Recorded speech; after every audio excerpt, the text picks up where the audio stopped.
Buenos días y buenas tardes, profesores y compañeros presentes. Estamos en el módulo 4 de Gestión de Red y Aplicaciones Empresariales. En este tema les vamos a hablar sobre el balanceo de carga de red y redundancia. Como podemos ver, en mi equipo está Kevin Alexander Estecada Vega, Sheila Pamela Morales Campos, mi persona Gustavo Alfa Peña Gómez, Leslie Michelle Orellana Cerritos, Omar Antonio Velázquez Cruz. El balance de carga. El balanceo de carga aumenta la capacidad de una red, ya que utiliza los servidores disponibles de una manera más eficiente. Pero en sí, ¿qué es lo que hace el balanceo de carga? El balanceo de carga definido por software es la forma en que los administradores enrutan el tráfico de red a diferentes servidores. Los balanceadores de carga evalúan las solicitudes de los clientes examinando las características de las aplicaciones, la dirección IP, el encabezado HTTP y el contenido de la solicitud. Buenas tardes, yo les voy a hablar acerca de balanceo de cargas. Primero que nada, existen tres tipos de balanceo más importantes, que son el balanceo de tráfico web, balanceo de bases de datos, balanceador de comunicaciones. Primero que nada, vamos a ver qué es el balanceo de carga. El balanceo de carga aumenta la capacidad de una red que se utiliza a los servidores disponibles de una manera más eficiente. Por consiguiente, hace que la red se ejecute más rápido, gracias que a las cargas de trabajo no se quedan bloqueadas en un servidor sobrecargado mientras otros servidores no se estén utilizando. También son conceptos utilizados en administración de sistemas informáticos, que se refiere a la técnica usada para compartir el trabajo a realizar entre varios ordenadores, procesadores, discos u otros recursos. Tenemos el balanceo de tráfico web, que es llamado granja de servidores, en el cual optimiza el rendimiento, la confiabilidad y la capacidad de red entre varios servidores web basados en Apache o Nginx, por ejemplo, para poder atender muchas más visitas de las que podríamos soportar un único servidor, aunque pudiéramos aumentar los recursos al máximo. Esto último se conoce como escala vertical, es decir, aumentar al máximo los recursos en una máquina, por ejemplo en el CPU, la RAM, a diferencia de la escala horizontal, donde se añaden nuevos servidores como se necesita crecer en el sistema para atender más peticiones HTTP.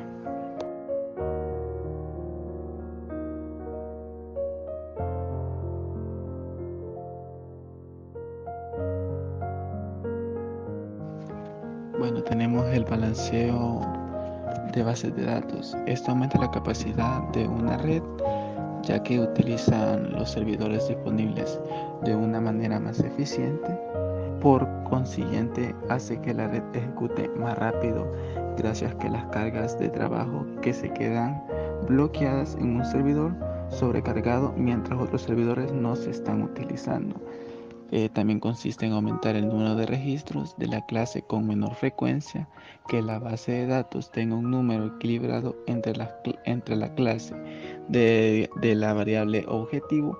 Para aumentar la cantidad de registros, podemos duplicar aleatoriamente los registros de la clase con menor frecuencia. ¿Cómo funciona el balanceador de carga? Cuando un usuario accede a un sitio web, el balanceador de carga recibe la solicitud y decide a qué servidor enviarla. Existen diferentes métodos de balanceo de carga para determinar dónde enviar el tráfico de red. Algunos ejemplos que tenemos son algoritmo round robin, algoritmo de menos conexiones, algoritmo de menos tiempo y algoritmo basado en hash. Algoritmo round robin es el método más sencillo de balanceo de carga. Tan solo mueve las solicitudes por una lista de servidores disponibles por orden. Algoritmo de menos conexiones. Se trata de un método un poco más sofisticado. Envía solicitudes a los servidores menos ocupados, es decir, a los servidores que estén procesando la menor cantidad de cargas de trabajo en un momento determinado. Algoritmo de menos tiempo. va un paso más allá y elige los servidores en función de la velocidad de procesamiento más rápida y del menor número de solicitudes activas. Este enfoque puede integrar algoritmos de balanceo de carga ponderados que dan preferencia de forma sistemática a los servidores con más capacidad, recursos informáticos o memoria. Algoritmo basado en hash. En este último método, el dispositivo de balanceo de carga asigna una clave hash única a las direcciones IP de origen y destino del cliente y el servidor. De este modo se garantiza que si el mismo usuario vuelve y hace otra solicitud, esa solicitud de usuario se dirigirá al mismo servidor que se estaba utilizando antes. Además, el servidor conservará todos los datos introducidos durante las sesiones anteriores. Bueno, hoy me ha tocado hablarles sobre qué es Nginx. Nginx es conocido por su capacidad para manejar miles de conexiones simultáneas con uso mínimo de memoria, lo que convierte en una opción ideal para sitios web y aplicaciones con mucho tráfico. Además, es altamente escalable y puede adaptarse fácilmente a las necesidades cambiantes de un sitio web o una aplicación. Nginx se le puede decir que es como una ventaja a eso de que no ocupa mucho espacio de memoria, ya que, a pesar de que maneja miles de conexiones simultáneas, usa muy poca memoria. Nginx también se puede utilizar de distintas maneras, ya sea como un servidor web, un proxy inverso o proxy caché y un balanceador de carga. Nginx puede servir contenido estático y dinámico directamente a los clientes, funcionando como un servidor web tradicional. Esto quiere decir de que puede servir ya sea como directo o puede estar cambiando directamente a los clientes, de estar cambiando de uno a otro y así. Entonces eso puede servir. ¿Cómo funciona Nginx? Nginx estaba diseñado para ofrecer un bajo uso de memoria y alta concurrencia en lugar de crear nuevos procesos para cada solicitud web. Nginx usa un enfoque sincrónico basado en eventos donde las solicitudes se manejan en un solo hilo. El funcionamiento base de Nginx es similar al de otros servidores web, en el que un usuario realiza una petición a través del navegador al servidor y éste le envía la información solicitada al navegador. Lo que hace diferente a Nginx es su arquitectura a la hora de manejar procesos, ya que otros servidores web como Apache crean un hilo por cada solicitud, es decir, cada vez que un usuario haga una petición al servidor, por ejemplo, entrando en la web se creará un hilo nuevo. Un hilo es un único flujo de ejecución dentro de un proceso. Un proceso es un programa en ejecución dentro de su propio espacio de direcciones. Por lo tanto, un hilo es una secuencia de código en ejecución dentro del contexto de un proceso. Esto debido a que los hilos no pueden ejecutarse solos, requieren la supervisión de un proceso. Características del servidor de Nginx. Como la primera, tenemos un proxy inverso con caché. ¿Pero qué es un proxy inverso con caché? Un proxy inverso es un servidor que se sitúa delante de los servidores web y reenvía las solicitudes de cliente. Por ejemplo, el navegador web a esos servidores web.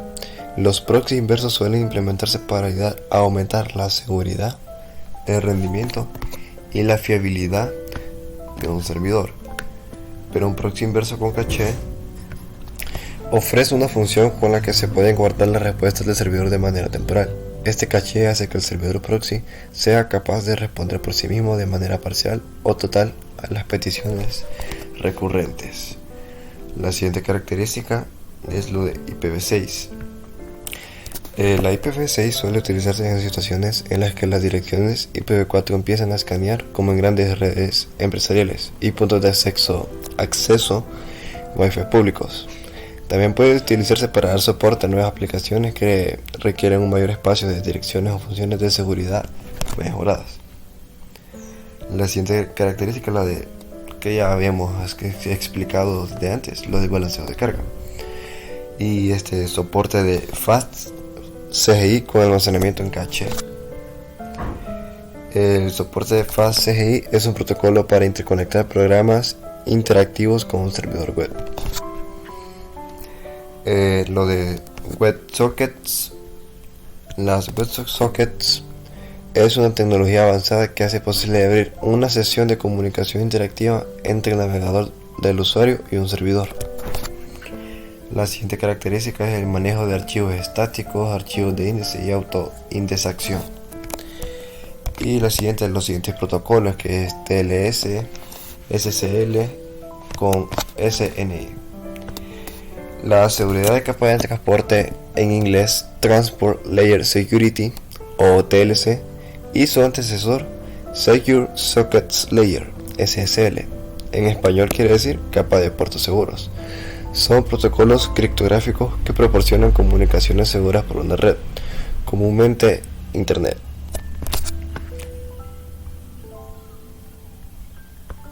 Bueno, yo les voy a hablar acerca de Keep Alive. Bueno, Keep Alive es la comunicación de red tradicional que funciona a partir de un esquema de solicitud o respuesta. Digamos que un cliente pide información específica de un servidor en el cual responde reconociendo la existencia de los datos, o en caso contrario emitiendo un código de error. En esa situación, cuando los datos se encuentran disponibles, se establece una nueva conexión. Esto sucede con cada solicitud, generando datos que no son necesarios para evitar que numerosas conexiones individuales se establezcan. ¿Cómo funciona Keep Alive? El mensaje Keep Alive puede ser soportado por la mayoría de los servidores y navegadores. Sin embargo, su forma de uso puede variar de acuerdo a cada lenguaje de programación. Lo imprescindible es conocer la forma que debe tener en cada lenguaje para que se produzcan las conexiones permanentes y no se generen datos innecesarios. Ahora les voy a hablar sobre algunas ventajas y desventajas de Keep Alive. Les voy a hablar sobre la primera ventaja de Keep Alive, que es la mejora en el tiempo de carga de nuestra página web. El hecho de poder usar una misma conexión para transferir varios archivos mejora el tiempo de carga de nuestra página web y reduce la latencia, mejorando así la experiencia del usuario. También otra ventaja de Keep Alive es que reduce el uso de CPU. Las páginas web tienen imágenes, archivos CSS, archivos JavaScript, y esto, para transferir cada recurso, nos haría falta abrir una conexión y después cerrarla. Pero con Keep Alive activado no es necesario. Resumiendo, que con Keep Alive evitamos abrir y cerrar conexiones constantemente, lo que reduce el uso del servicio. También en una desventaja de Keep Alive se encuentra el incremento del uso de memoria RAM. Dice que cuando activamos Keep Alive, las conexiones se mantienen abiertas para ser reusadas, lo que aplica tener más procesos Apache activos y por lo tanto más consumo de memoria RAM. Si desactivamos Keep Alive, mantendremos menos procesos de Apache activos y por lo tanto reducimos el uso de memoria RAM. Ahora, características de Keep Alive. La característica clave de mantener las Keep Alive es el envío de un mensaje sin contenido entre un servidor y un cliente. Con este mensaje, uno de los usuarios de la red, cliente o servidor, puede controlar si la conexión se mantendrá y evitar que se cancele. Keep Alive es la comunicación de red tradicional que funciona a partir de un esquema de solicitud-respuesta. Un cliente pide información específica de un servidor, el cual responde reconociendo la existencia de los datos o, en caso contrario, emitiendo un código de error. En esa situación, cuando los datos se encuentran disponibles, se establece una nueva conexión. Esto sucede con cada solicitud, generando datos que no son necesarios. hasta aquí llegamos con el video de explicación de balanceo de cargas y redundancias. Un gusto que les haya gustado y pasen una feliz tarde. Gracias.